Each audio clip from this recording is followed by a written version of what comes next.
What's going on, guys? I'm going to be talking about the UFC star Paddy Pimblett. So Paddy Pimblett got up to about 205 pounds over the past couple months since his last fight, right? But since he has to fight tomorrow on Saturday against a guy named Jordan, he had to cut off the weight in order to meet that criteria. So he had to lose 45 pounds of fat in order to fight this person the next day.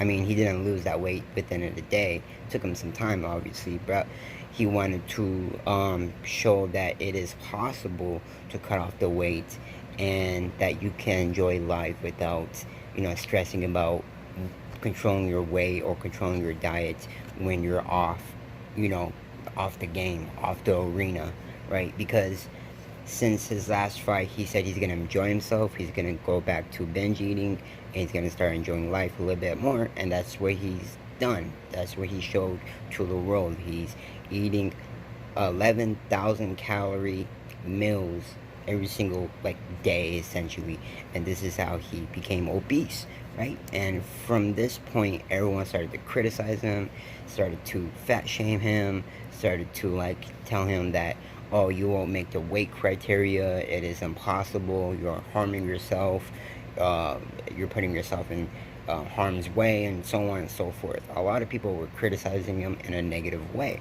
which I can understand, because becoming obese, insanely fast is not ideal for your health. But since he was able to cut off the weight, that just shows me that he has determination, he has experience and knowledge, but yet, most importantly, he's just having fun. He's enjoying life.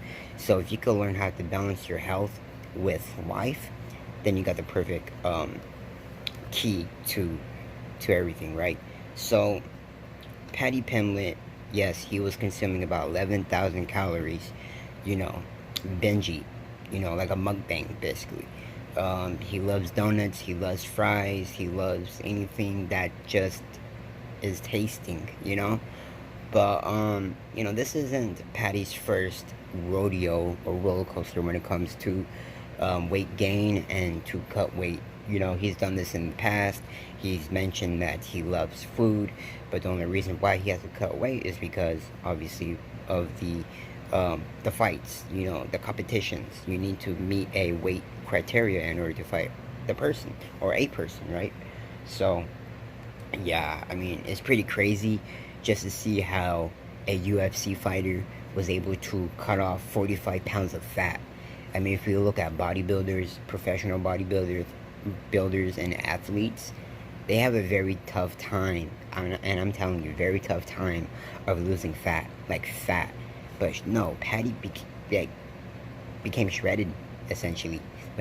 He was obese. I'm telling you, he was obese, big, fat, plumped, boy. But now he's shredded. He is muscular, and he's telling all of his haters that, hey, just because I became obese doesn't mean I'm going to go downhill. Others who become obese may go downhill, but I'm not. I'm enjoying myself until I get my next fight. And that's what happened. He got his next fight, which is Jordan. So he was like, you know what, I gotta cut off the weight. And he met the criteria, which is pretty crazy, because a lot of people who end up getting a whole lot of weight over a short period of time don't really make the criteria, on spot. They may be like a 0.5 over or a pound over, but no, Paddy made it. That's just pretty crazy just to see a UFC fighter go about this. Considering, I mean, yeah, don't get me wrong, UFC weight cut procedures are pretty dreadful, but still a crazy accomplishment.